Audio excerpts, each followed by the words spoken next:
दोस्तों नमस्कार। आज हम एक ऐसे मुद्दे पर बात करने जा रहे हैं जो सिर्फ खबरों का विषय नहीं है, बल्कि हमारे देश के लोकतांत्रिक व्यवस्था, सामाजिक ताने बाने और आने वाले राजनीतिक समीकरणों का एक जीता जागता दस्तावेज बनता जा रहा है। सवाल उठता है, क्या इस देश में लोकतांत्रिक विरोध प्रदर्शन को अब जातीय टकराव में बदलने की कोशिश हो रही है? ये सवाल कोई आकाशवाणी नहीं है, बल्कि ये जमीन की सच्चाई से पैदा हुई एक बेचैनी है, और ये बेचैनी पैदा हो रही है यूनिवर्सिटी ग्रांट कमीशन यानी यूजीसी की गाइडलाइन से। लेकिन ये बेचैनी उन दीवारों तक सीमित नहीं है जहां किताबें रखी हैं या जहां रिसर्च होती है। ये बेचैनी अब सड़कों पर उतर आई है, सोशल मीडिया की दीवारों पर लिखी जा रही है, और सबसे खतरनाक रूप में ये अब व्यक्तिगत पहचान पर हमले का रूप ले चुकी है। लेकिन जैसे ही ये गाइडलाइन आई, देश के कई विश्वविद्यालयों में तूफान खड़ा हो गया। कुछ का कहना है कि इससे शिक्षा का व्यवसायीकरण होगा, तो कुछ का कहना है कि इससे रिसर्च की आजादी पर अंकुश लगेगा। लेकिन ये बहस जब विश्वविद्यालय के गलियारों से निकलकर राष्ट्रीय राजनीति के केंद्र में आई, तो इसका रंग बदल गया। ये मुद्दा अब सिर्फ केवल शिक्षा नीति का मुद्दा न रहकर सामाजिक न्याय, प्रतिनिधित्व और पहचान की राजनीति से जुड़ गया। इन गाइडलाइंस के विरोध में छात्र सड़कों पर उतरे। उनका तर्क था कि ये नीति आम छात्रों, खासकर ग्रामीण और पिछड़े इलाकों के छात्रों के लिए उच्च शिक्षा के दरवाजे बंद कर देगी।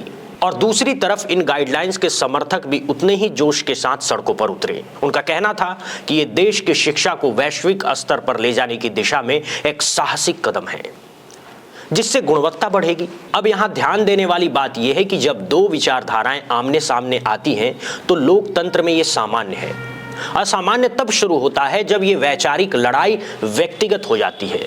तब किसी की जाति, उसकी सामाजिक पृष्ठभूमि को उसकी राय से जोड़कर देखे जाने लगता है। तो अब हम आते हैं उस घटनाक्रम पर जिसने इस पूरी बहस को एक नया और खतरनाक मोड़ दे दिया है। उत्तर प्रदेश के नगीना के सांसद और आजाद समाज पार्टी के राष्ट्रीय संयोजक चंद्रशेखर आजाद एक ऐसा नाम जो दलित राजनीति के नए चेहरे के तौर पर उभरा है। उन्होंने यूजीसी गाइडलाइन को लेकर सवाल उठाए, विरोध दर्ज कराए और अपनी बात रखी। लोकतंत्र में ये उनका अधिकार है, बल्कि कर्तव्य भी कह सकते हैं आप। लेकिन इस बात का उन्हें जो जवाब मिला, वो न सिर्फ उनके व्यक्तित्व पर बल्कि पूरी दलित चेतना पर एक हमला था। दोस्तों, सोशल मीडिया पर खुलेआम चंद्रशेखर आजाद को धमकियां दी गई, वो भी ऐसी भाषा में जिसे आप अभिव्यक्ति की स्वतंत्रता कहकर संबोधित नहीं कह सकते। अपमानजनक टिप्पणियां, जाति सूचक गालियां और जान से मारने की धमकियां। ये धमकी सिर्फ एक व्यक्ति को नहीं दी गई, ये धमकी उस विचारधारा को दी गई है जो वो प्रतिनिधित्व करते हैं। ये धमकी उस समाज को दी गई है जिसकी वो आवाज बनने की कोशिश कर रहे हैं। जब किसी नेता को उनकी जाति के लिए गाली देकर धमकाया जाता है, तो यह संदेश जाता है कि अगर तुम अपनी सामाजिक पृष्ठभूमि से उठकर आवाज उठाओगे तो तुम्हें तुम्हारी जड़ें याद दिला दी जाएंगी, और वो भी सबसे क्रूर तरीके से। नीति पर असहमति और जातिगत टिप्पणी के बीच की रेखा कहां खत्म होती है? क्या किसी नीति का विरोध करने का मतलब यह है कि उस नीति के समर्थकों को उनकी जाति से अपमानित किया जाए? और क्या किसी नीति का समर्थन करने का मतलब यह है कि उनके विरोधियों को उनके सामाजिक अस्तित्व पर ही हमला बोल दिया जाए? क्या विरोध अब वैचारिक से जातीय होता जा रहा है? जब चंद्रशेखर आजाद यूजीसी गाइडलाइन का विरोध करते हैं, तो क्या उनकी आलोचना उनके तर्कों से की जाती है, या फिर उनकी जाति के आधार पर उन्हें खारिज करने की कोशिश होती है? अगर ऐसा है तो ये बेहद खतरनाक संकेत है। इसका मतलब यह है कि हम ऐसे समाज की तरफ बढ़ रहे हैं जहां तर्क और विमर्श खत्म हो जाएंगे और सिर्फ जातिगत समीकरण बोलेगा। लोकतंत्र में असहमति का अधिकार कहां गया? ये सबसे बड़ा सवाल है दोस्तों। भारत का संविधान हर नागरिक को अपनी बात रखने का अधिकार देता है, चाहे वो बात सत्ता के पक्ष में हो या विपक्ष में।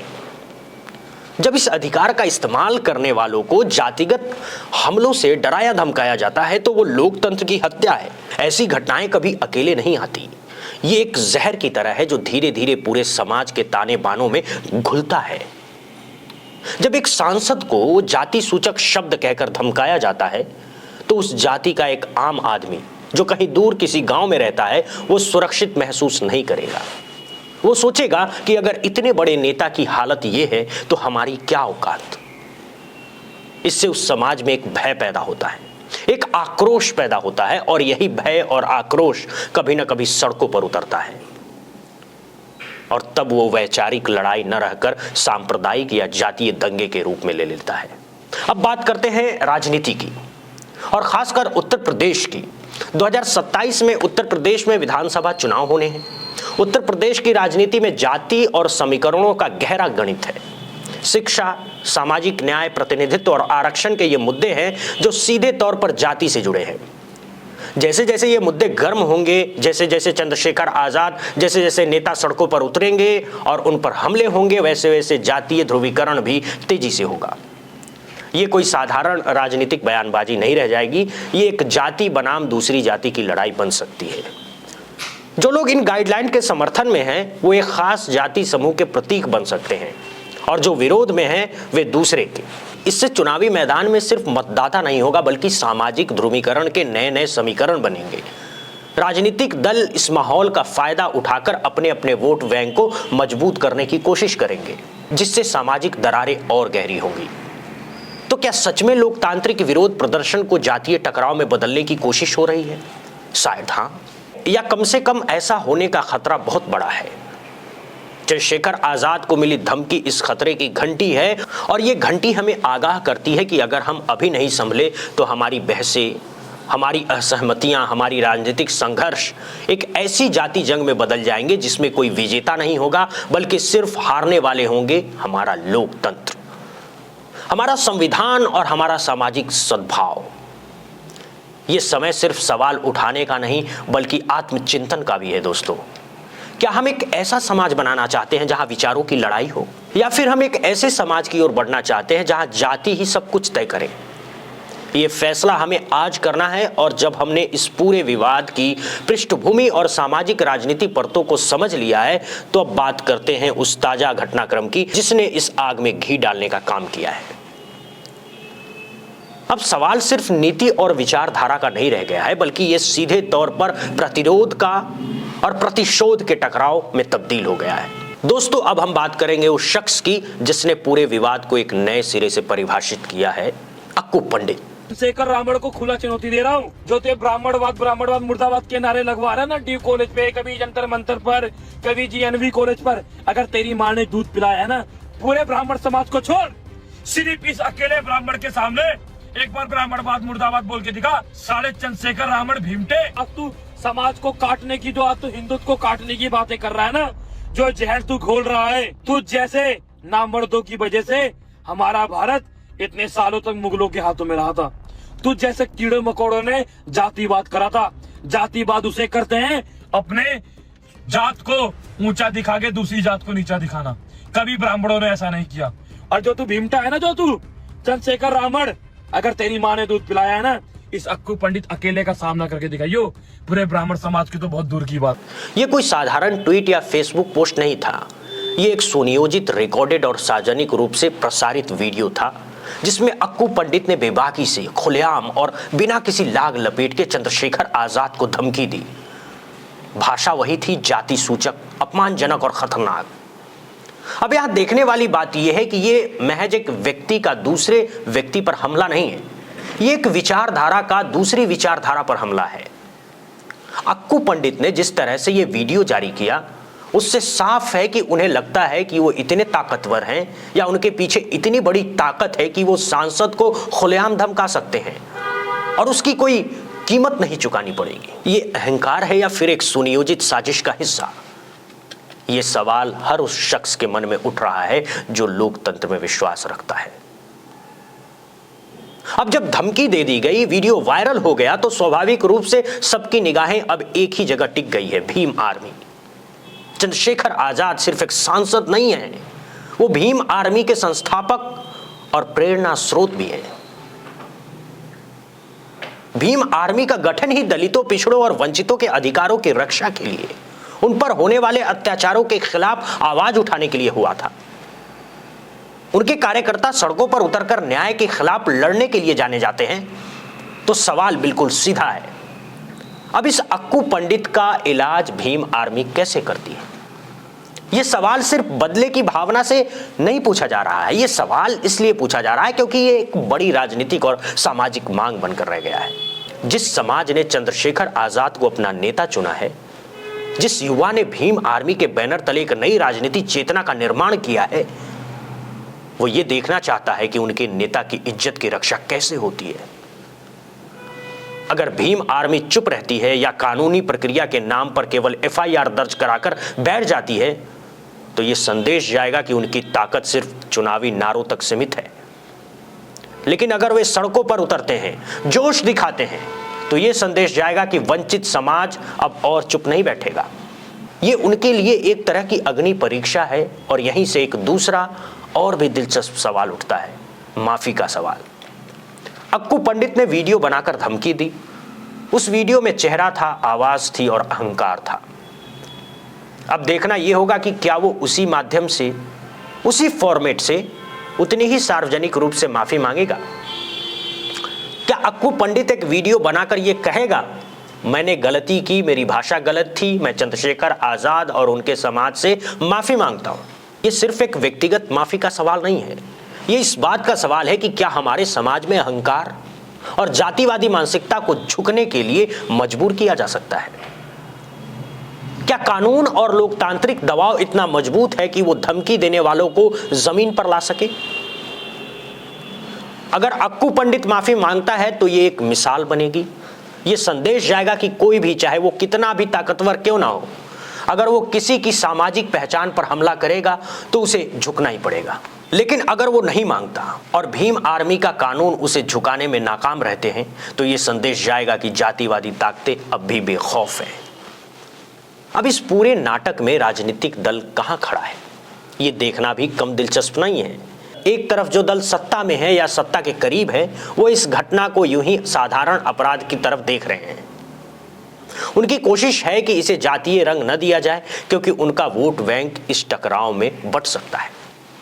वो कानून व्यवस्था का हवाला देकर इस मुद्दे को ठंडा करने की कोशिश करेंगे। दूसरी तरफ विपक्षी दल, खासकर वो जो दलित और पिछड़ी जातियों की राजनीति करते हैं, वे इस मौके को हाथ से जाने नहीं देना चाहते हैं। वे चंद्रशेखर आजाद के साथ खड़े होकर सरकार और प्रशासन पर दबाव बनाकर इस मुद्दे को गर्म रखना चाहते हैं। उनकी कोशिश होगी कि इस एक घटना को पूरी सरकार की जातिवादी मानसिकता से जोड़कर पेश किया जाए। और बीच में है चंद्रशेखर आजाद का अपना राजनीतिक दल, आजाद समाज पार्टी। उनके सामने सबसे बड़ी चुनौती है कि वे इस घटना को कैसे हैंडल करते हैं। अगर वे बहुत ज्यादा आक्रामक होते हैं तो कानून व्यवस्था की समस्या पैदा हो सकती है और वे सरकार के निशाने पर आ सकते हैं।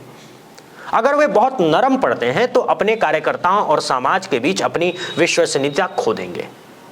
ये पूरा प्रकरण हमें एक बहुत बड़ा सबक सिखा रहा है कि कैसे नीति आधारित बहस धीरे धीरे पहचान आधारित राजनीति में बदल जाती है। शुरुआत यूजीसी गाइडलाइन से हुई, जो एक शैक्षणिक नीति थी। फिर उस पर विरोध समर्थन हुआ, जो राजनीतिक हो गया। फिर वो विरोध व्यक्तिगत हमले में बदला और अब वो जातीय टकराव का रूप ले चुका है। जब चंद्रशेखर आजाद यूजीसी की नीति की आलोचना कर रहे थे तो उनके तर्क शैक्षणिक और सामाजिक न्याय से जुड़े थे। लेकिन अब अक्कू पंडित ने उन्हें जवाब दिया तो उन्होंने तर्क नहीं दिए, बल्कि जाति आधारित गालियां दी। यही फर्क है जिम्मेदार विपक्ष और एक जातिवादी मानसिकता के बीच। ये बदलाव बताता है कि हमारे समाज में वैचारिक सहिष्णुता कितनी कम हो गई है। हम किसी से असहज हो सकते हैं, लेकिन उस सहमति को व्यक्तिगत और जातिगत हमले में बदलना लोकतंत्र की सबसे बड़ी दुर्गति है। अब बात करते हैं सबसे अहम मुद्दे की, 2027 के चुनाव की। उत्तर प्रदेश में 2027 में विधानसभा चुनाव होने हैं और इस तरह की घटनाएं उन चुनावों के एजेंडों को तय करेगी। अब अक्कू पंडित जैसे लोग चंद्रशेखर आजाद जैसे दलित नेता को धमकाते हैं तो ये कोई अलग थलग घटना नहीं रह जाती, ये पूरे दलित समाज के लिए एक संदेश बन जाता है। और जब भीम आर्मी इसका जवाब देने की तैयारी करती है तो ये ठाकुर दलित या सवर्ण दलित के रूप में देखा जाने लगता है। इस तरह की घटनाएं चुनावों से पहले जातीय ध्रुवीकरण को तेज कर देती है। राजनीतिक दल इस माहौल पर फायदा उठाते हैं। वो अपने अपने वोट बैंक को साधने के लिए ऐसी घटनाओं को भुनाते हैं। एक दल कहेगा, देखो दलित नेता को कैसे धमकाया जा रहा है, हम उनकी रक्षा करेंगे। दूसरा दल कहेगा, देखो भीम आर्मी कैसे उग्र हो रही है, कानून व्यवस्था खतरे में है। इस ध्रुवीकरण का सीधा असर वोटिंग पैटर्न पर पड़ता है। लोग ये देखना बंद कर देते हैं कि कौन सी नीति उनके लिए फायदेमंद है और कौन सा उम्मीदवार ज्यादा ईमानदार है। वे सिर्फ ये देखते हैं कि कौन सा उम्मीदवार उनकी जाति का है या कौन सी पार्टी उनकी जाति के हितों की रक्षा कर सकती है। और इस सब का सबसे बड़ा खामियाजा भुगतता है हमारा समाज। जब राजनीति जाति के आधार पर ध्रुवीकरण करती है तो समाज के ताने बानों में दरारें पड़ने लगती है। पड़ोसी जो कभी एक दूसरे के सुख दुख में काम आते थे, अब एक दूसरे को जाति के नजरिए से देखने लगते हैं। त्योहारों पर बंटने वाली मिठाइयां कम हो जाती हैं और बटी हुई वोटें ज्यादा बोलने लगती हैं। बच्चे स्कूल में एक साथ खेलते हैं, लेकिन उनके माता पिता राजनीतिक रैलियों में एक दूसरे के खिलाफ नारे लगाते हैं।